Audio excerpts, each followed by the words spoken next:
Good afternoon, all you women entrepreneurs. I'm so glad you could be here.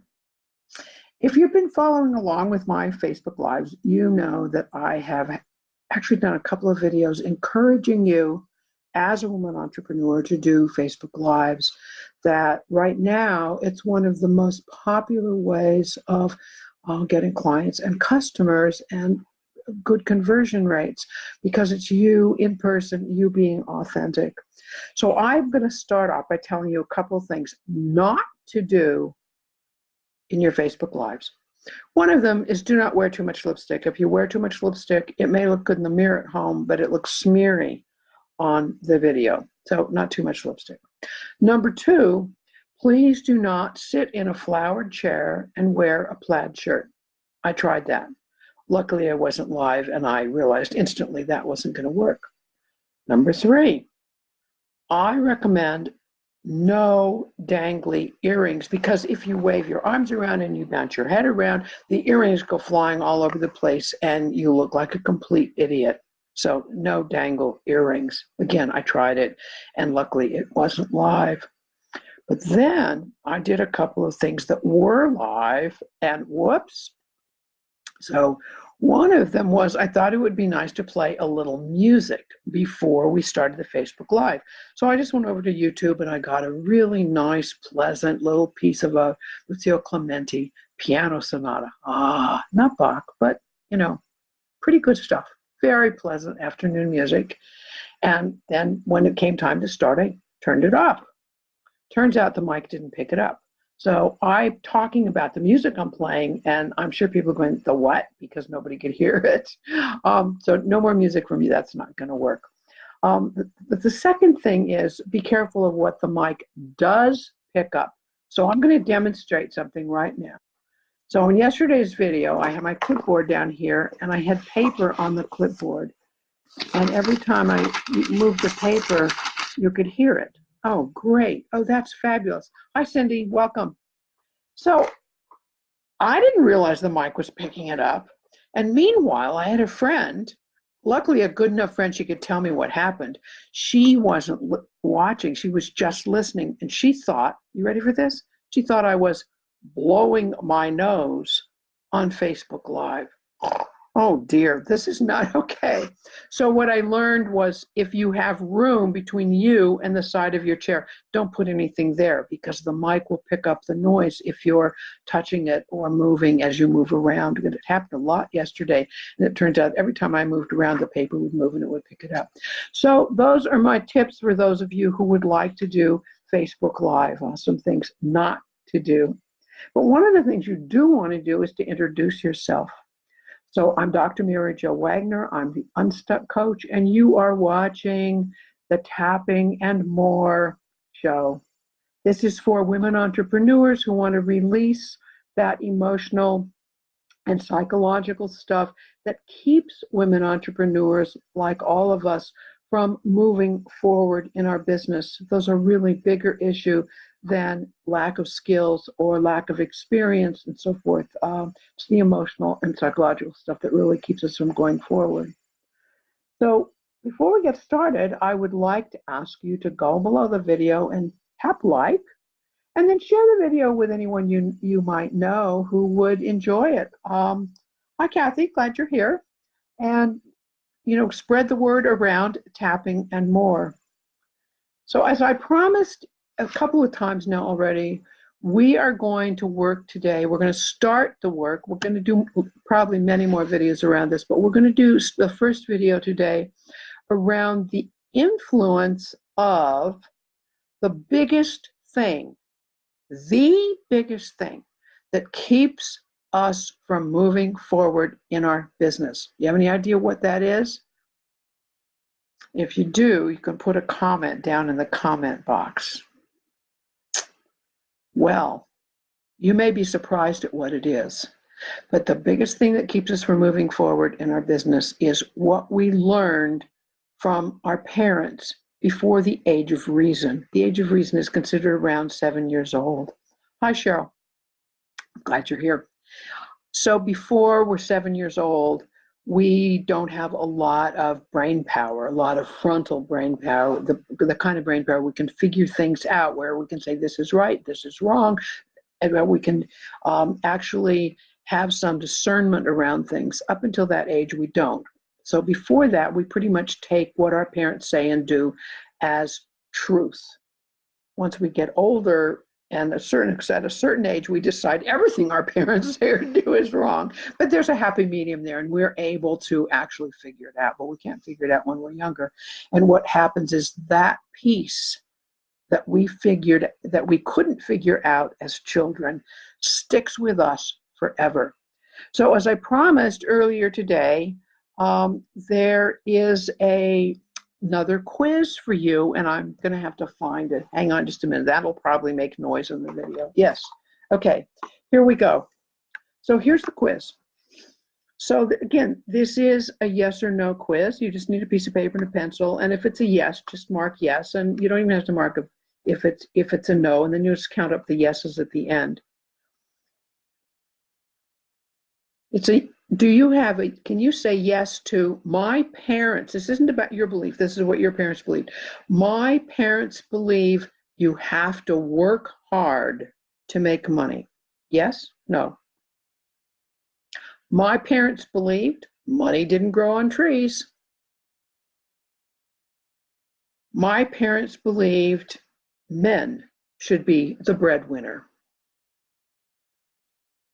My parents believed there's never enough money. Our family never has enough money. Is that a yes or a no? People who are rich are arrogant and selfish. Is that a yes? Is this what your parents believed?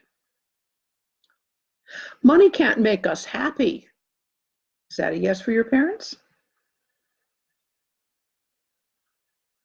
Nobody in our family sells things. Yes? Making money is a struggle. Yes? No? Here's another belief that parents might have. Is it a yes for you? Having a job is safer. Owning a business is way too risky. And the last one, see if you can, now this one isn't exactly yes or no, because on this one, well, you just say yes or no and I'll explain it later. I'm babbling too much. Okay, number 10. My parents, or at least one parent, owned a business or still own a business. Yes or no? All right. So here's the deal. 1 through 9, if you said yes, that is going to hold you back in building your own business. If those are the things that your parents believed about money and about a business, those are things that you would have learned, and you could have learned them as a very small child. Just being in the family, you may not remember that you heard your parents say things like this, but you would have sensed it. And you might have heard it and not remember it, but you have some sense now of what your parents believed. Number 10 is interesting, because if you said yes to number 10 was my parents, or at least one parent, owned a business. If you said yes to that, there's a very good chance you will be very successful at owning your own business. It's for the same reasons that you don't want yeses on the others, because you saw the model of people owning a business. So that was a natural thing in your family, instead of people thinking, ooh, people who own a business, that's like being a used car salesman. We're professionals, or we're military families, or we don't engage in selling things to people. And if that's where your family was coming from, you will have picked up that sense. But if your family owned a business, then you know that that's an okay thing to do, because they owned a business and it was okay for them. The other real biggie on this, only if you're for most women, you're going to have to be as old as I, maybe a little younger, 60s, 70s, before the feminist movement, and before parents of daughters in the feminist movement. So that one was men should be the breadwinner. So for women my age, and women not much, but certainly women older than I am, and women close to my age, that was the message we got loud and clear, was men should be the breadwinners. It didn't mean that there weren't women out there working, but it would have been better if their husband could earn enough money. It would have been better if they'd been married and to a husband who could have made enough money to support the family. And that was a very, very strong message. So single women, or women who came from very poor families, and the women had to work, there was always a sense of, it's not quite right because men should be able to do this. So that's for a certain age group, that's a really big thing that has held women back from running their own business, making their own business. Even for those of us who are strong feminists and we're very active in the feminist movement, we still carry that piece from childhood. Okay, so as I promised, now that you've taken this test and you can see kind of where you are on the spectrum of having support on some level from your parents around your business. You may have support right now, but that's not the important piece. The important piece is what you learned as a child. So I have a story to tell you about selling Girl Scout cookies. You ready for this story? All right. I was getting ready to speak. It was the first time that I was going to get to sell Girl Scout cookies. I was actually probably a brownie at that point. I only had 4 boxes. There was no contest to see who could sell the most. It was just the first time out of the gate with selling Girl Scout cookies. And I was so excited, and I'd already figured out who's going to buy my cookies. Okay, my grandparents will buy my cookies, and my Aunt Frances will buy my cookies, and the neighbors, the Rinks on one side of our family, on one side of our house, yes, those neighbors, they would buy them. And the Stevens, who were on the other side of the house, they were on the north side of the house. Yep, they would probably buy my cookies. Okay, 4 boxes sold right off the bat. And then, well, but what about my parents? They might want a box. So I'd have to figure that out.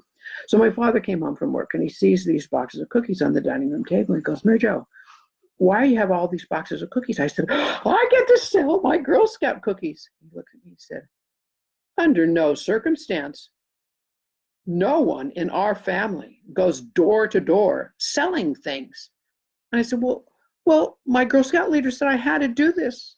He said, I'm sorry, you aren't doing it. But she said I have to. I'm your father. You'll do as I tell you. But what about these cookies? And I already know who's going to buy them. And I'm not just going to go door to door. It's to the neighbors and Frances and my grandma, because you're not doing it. And he reached in his pocket and he pulled out his wallet and he gave me the money for the Girl Scout cookies. He said, just give this money to your Girl Scout leader. And he said, now take these cookies and just give them away. So I'm just a little girl. And I took this in. Oh, it's bad to sell something. It's nice people don't sell things. This is not a good idea. And it's better just to give them away. And I need to obey my father. So now, as an adult, I'm going, you gotta be kidding. What is wrong with this man? But as a child, I wasn't able to think that through. I adored my father. He was a loving father, and he wanted the very best for me. He just had some very old-fashioned, rigid ideas about things. And yet it's stories like that that actually hang in there in our cellular memory. We don't have time to go into all the science of all of this, but it's been kind of shown over and over again. There's lots of work being done around this in the scientific community through the psychologists and psychiatrists. It's very interesting, but that's a whole nother story. So you just have to kind of take my word for it, that we get stuck on this stuff that we learned as children. And one of the biggest things for women entrepreneurs is this dread, this fear, this uncomfortableness around selling. We just kind of don't want to do it. We find that women entrepreneurs, coaches, healers, anybody, people in the self-development area, any of that area, they're apt to not want to sell anything, give their stuff away. I don't know how many healers I know, wonderfully, wonderfully talented, wonderful women who rarely ever charge anything. They just do it for free. And some of them can afford to do that, and that's lovely to be able to offer these services, but others of them really need to be making the money from it, and they cannot bring themselves to sell. They just can't. Well, I just want to help people. Why would I charge for something that's helping people? It's not right. So, as I say, this is extremely common among women entrepreneurs, especially coaching, self-help, spiritual counseling, healers, that whole genre of work. It affects how much money these particular entrepreneurs make because they're of that fear of selling and feeling that selling isn't right. And like, as you know, my story is pretty extreme of my father not allowing me to sell Girl Scout cookies because nice people don't sell things door to door. So I think at this point we need to do a little tapping around this. Ready? So you remember kind of the rules around tapping, what we do around tapping. So we start off with a negative tapping, and you're just going to follow me as we do it. We start on the top of the head and we work down through all the points and just kind of do what I do. You can't botch it up. If you miss a point, it's okay. If I get it out of order, it's okay. And I do sometimes get it out of order. I'm thinking about what I'm saying and I get the points out of order. It doesn't make a bit of difference. I can guarantee it still works. When it doesn't work, there are a couple of reasons for it. First of all, you're kind of just going through the motions and you're not really taking it in, and nothing works when that's where you are. And secondly, it's because you're not consistent with it. So tapping it through once with me isn't enough. It just isn't enough. Tapping doesn't work if you don't do it fairly consistently. So you can come back to this video. You can pick up this video over on YouTube. I'm going to post it over there. I also post it on the Tapping and More private Facebook page. You can join that group if you haven't already joined, and you'll find all the videos right in line and on that page. That's a great place to find it. And then there's a community there and we chat back and forth and so forth. So I urge you to join the Facebook Live, Facebook Tapping and More Facebook private group. And the reason it's a private group is not because I'm trying to keep people out, but because I want to protect your information. So sometimes if it's private, you can say things that because you know that it's not going to be spread all over Facebook, all over the internet. So I encourage you to tap consistently. So here we go. Let's start here at the top of the head. I can't sell.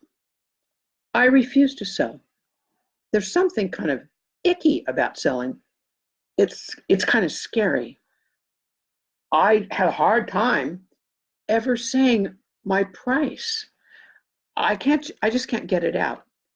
It makes other people uncomfortable. I don't want to make people uncomfortable. I want to please people. I want people to like me. I want to help people. And selling, well, I can't do it. It's too hard. I refuse to sell my products and services. I'm just going to give them away because after all, I really want to help people. My reason for being here is to help people. It's not to make lots of money. It's just gross to try and sell something, and it feels so uncomfortable. And I don't want to make other people uncomfortable. And I know if I ask somebody to buy something from me, they feel uncomfortable. And I don't like that feeling. And of course, I feel uncomfortable too. And maybe they think I charge too much if I put a price out there. And if I don't put much of a price on it, they might think that my service isn't worth it, that it's too cheap. I just get stuck around this selling stuff. I can't do it. Sometimes I think it would be easier to just have a job. This selling part of business, it's too hard. I have a very difficult time with it, and I don't want to do it. I just truly don't want to do it. I don't want to sell anything. I can't do it. I won't do it. It's not who I am. It just doesn't feel authentic. It feels greedy and grabby. and uncomfortable. And no, I'm not going to do it. I guess my business will just fail. I'll go back to having a job. So take a deep breath. Hi, Kate. And feel, sometimes I often say, doesn't that feel awful? And often it does, but actually sometimes it doesn't feel as awful as we expect it to. There's a little bit of relief. The reason that there's some relief is we are releasing this negative emotion that's locked into our energy system. We're neurologically releasing all of this stuff, these negative beliefs that we have. So the negative part of tapping is, in fact, the most important part. It's the strongest part, because that's how we physiologically, physically, neurologically release these feelings, and we release it down through the meridian system, on down through several of the meridians, several of the acupuncture meridians, and we're tapping on acupuncture points, as you know. So it's important to really feel that negative stuff that we feel about selling. So when you go back to do the tapping, I'm going to encourage you to really hone in on the negative. If you don't have time to do the whole thing, hone in on the negative part of it. And put in your own words, because I put in words that might resonate with me, and those exact words may not resonate with you, and you're going to have a different kind of business and so forth. So be sure to put in some of your own words. Okay, so let's take another deep breath.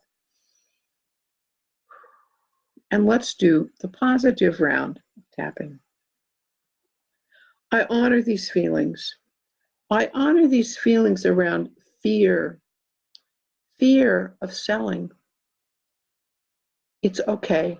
Feeling this way is okay. But I'm open just a little bit to changing that. Maybe selling's not so bad. After all, selling is an exchange. I'm giving something to someone, and they're giving something to me. That seems okay. So I have my coaching service, my healing service. Maybe I have my essential oils that I'm selling. And that's what I'm offering to my clients and my customers. And in return, they're giving me money. That's a fair exchange. I've spent a lot of time learning what I do. I'm pretty good at what I do. And it's a good thing to be selling and to be making a living. After all, it feels a lot more authentic to me than when I had a job. I don't want to have a job. I want a successful business.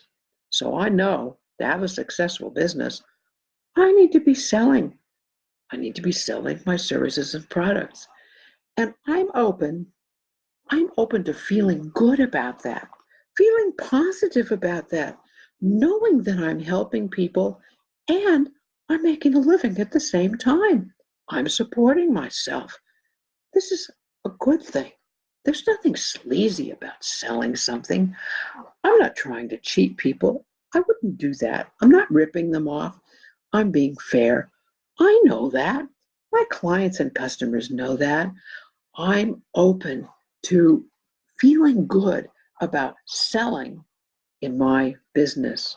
I'm letting go of the fear, letting go of the panic, letting go of feeling uncomfortable, knowing that my customers probably aren't as uncomfortable as I think they are. They're probably anxious to receive what I have to offer them, and they're happy to pay me for that. Oh, that certainly feels a lot better. So you remember, and we just have a couple minutes to go, but I just want to remind you, and for those of you who are new to the program, I want to tell you for the first time around that it's important that you rate this on a scale. So perhaps you've been to a chiropractor maybe who's asked you about the pain that you feel, and they ask you to rate it on a scale of 1 to 10. So 10 would mean it really hurts a lot, and 1 would mean, well, just a little tiny bit. 0 would mean, it doesn't hurt at all. So maybe you could just stop for a moment right now and rate this tapping. How does it feel to think about selling? Go back to when we first started. Did you kind of resonate with, ooh, I don't like to sell? So maybe that was a 7 or an 8. Now you're just going to rate this tapping. How does it feel now that you've tapped through this anxiety and you're tapping in feeling good about it? Where does the rating now? Do you have it down to a lower number? 3, 2, maybe a 1 or a 0? Keep tapping.